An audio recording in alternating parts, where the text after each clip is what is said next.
I'm going to do the problem here involving fractions, and we're going to be trying to solve it. To be able to solve this problem, we're going to need to find the LCD. And remember that we're looking for an LCD, which is also a least common multiple. We want to look at multiples of 6 and 15.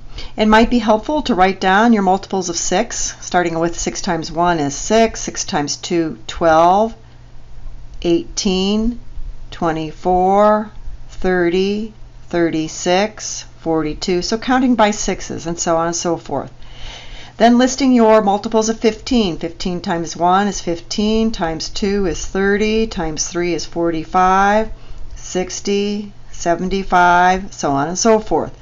So when we're looking for the LCD, we're looking for the least common multiple, and so we want to find what do they have in common, which is the smallest number that they have in common. And you can see that 30 is the least common multiple. Are there other common multiples? Yes, but this is the smallest common multiple. So I'm going to go ahead and I'm going to multiply 30 times each one of my terms. So I'm going to multiply 30 times 1/15 k, and I'm going to multiply 30 times 5, and 30 times 1/6 k, and then minus 30 times 10. So remember that you need to multiply times every one of your terms, whatever your LCD is going to be. And then if it's helpful, write it as 30 over 1 if we're dealing with a fraction. I don't need to do it here and here because I'm not dealing with fractions.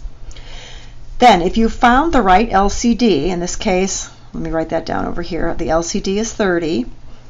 If you found the correct LCD, then your denominator should divide out. So 15 goes into 15 one time, and 15 goes into 30 two times. Over here I'm going to cancel out the denominator. 6 goes into 6 once, 6 goes into 30 5 times. So notice now my denominators are 1. They've disappeared. So now I can just go ahead and multiply. I have 2 times 1 times k, which is 2k, plus 30 times 5, 150, equals 5 times 1 times k, which is 5k, minus 30 times 10, which is 300. Now my goal is to get my terms that have k in them together on one side. I can either subtract the 5k or I can subtract the 2k. It doesn't matter. What we talked about in class is that it's easier to subtract the smaller one, and that'll make our k's positive. So subtracting 2k, I end up with 150 on the left. On the right, I end up with 3k minus 300. Still trying to get my term that has k's in it by itself. So now I'm going to add or subtract, in this case add 300 to both sides. On the right they cancel out. On the left I'm left over with 450 equal to 3k. Now once I have the term by itself, then I want to get the variable by itself.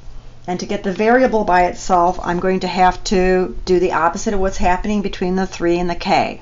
And I'm multiplying between the 3 and the k, so I'm going to divide both sides by 3. The left side becomes 150. The right side, the 3's cancel out, and I'm just left over with k.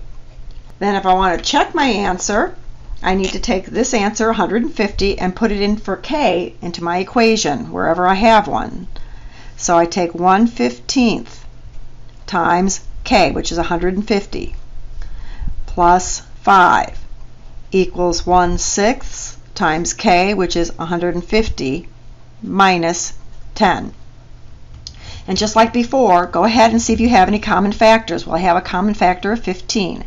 15 goes into 15 once, goes into 150 10 times. And I have a common factor here. 6 goes into 6 once, 6 goes into 150 25 times. So now I'm left over with 10 plus 5 is equal to 25 minus 10, and again I'm checking, so these are all question marks.